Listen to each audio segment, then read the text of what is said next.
Okay, so we've moved once again a little bit further up the chain. Another one of my absolute favourite areas. Okay, so I'm going to talk a little bit about this. This is posterior restriction that I see a lot in athletes, especially the upper body athletes. So it's not unusual that you'll find the teres and even down through the lats area is an area of restriction that builds up in there. Okay, so once again, this is a real, tricks of the trade for me sort of scenario. So this is how it tends to blend and how it presents. So for the most part, we take clients up. We're obviously in the sideline position. We're going to flex the elbow, and then obviously we're going to just test that, internal and external rotation. Now, what you'll tend to find is they'll start to feel the restriction in the back through this area here. Can come up a little bit further, but for the most part, it's in this area here. So that's what we're dealing with, that posterior restriction. It is really quite common, trust me, especially in your throwing athletes. So if that's the case, we come down, put the arm obviously into abduction, make sure that they're comfortable there. If they're not, you can put a towel underneath here, if you like, just to raise it. James is more than comfortable there because we've tested that area.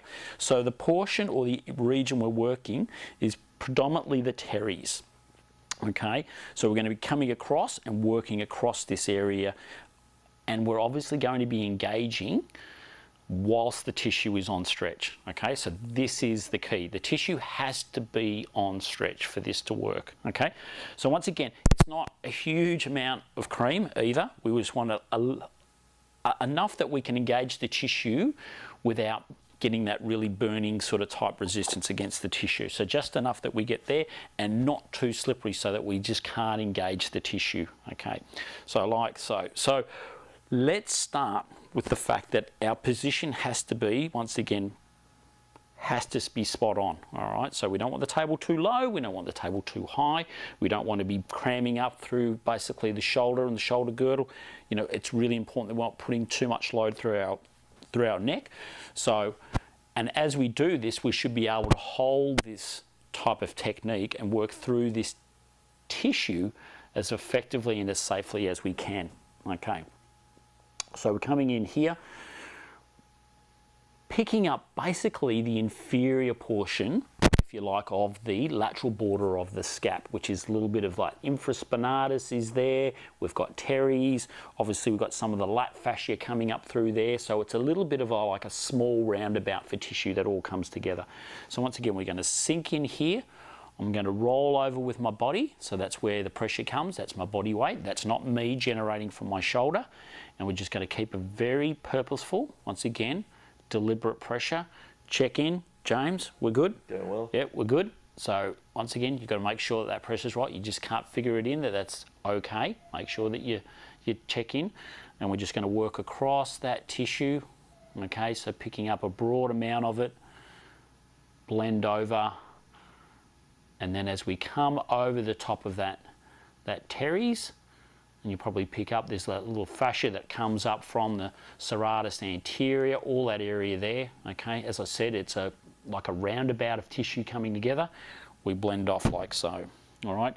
And we come up, so a little bit further, we're going to do the exact same scenario, and we're going to work across that tissue as well. So once again, sink in, body weight, make sure that we're purposeful.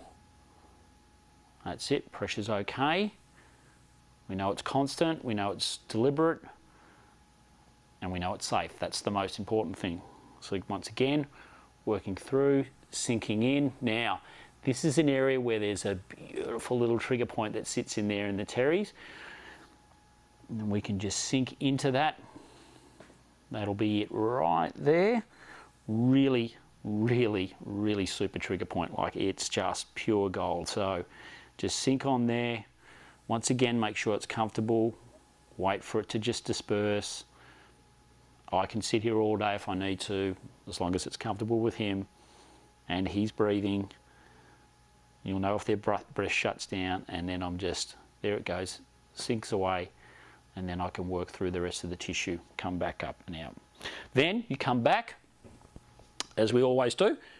We need to reassess and then see how that is and how that feels. And I guarantee you, a lot of that posterior restriction just fades away. All right. So that's posterior restriction in the shoulder. So if you even remotely enjoyed some of that content, please do me a favor and hit the like button below, just so that I know that you did enjoy it. Also, if you don't want to miss out on any of the content that we put up on a regular basis, then the best way to do that is obviously just to hit the subscribe button. So it's a bit of a no-brainer. But most importantly, if you really want to see the true show, the real show, take the opportunity, hit the link below, stuarthinds.com. That's where we have all the comprehensive assessment, treatment of a whole range of conditions. That's where we have our online courses and obviously our mentoring and so forth, the webinars and our podcasts. So if you're even remotely interested in what we do, go and check it out. Appreciate it. But also, most importantly, again, just be awesome at what you do.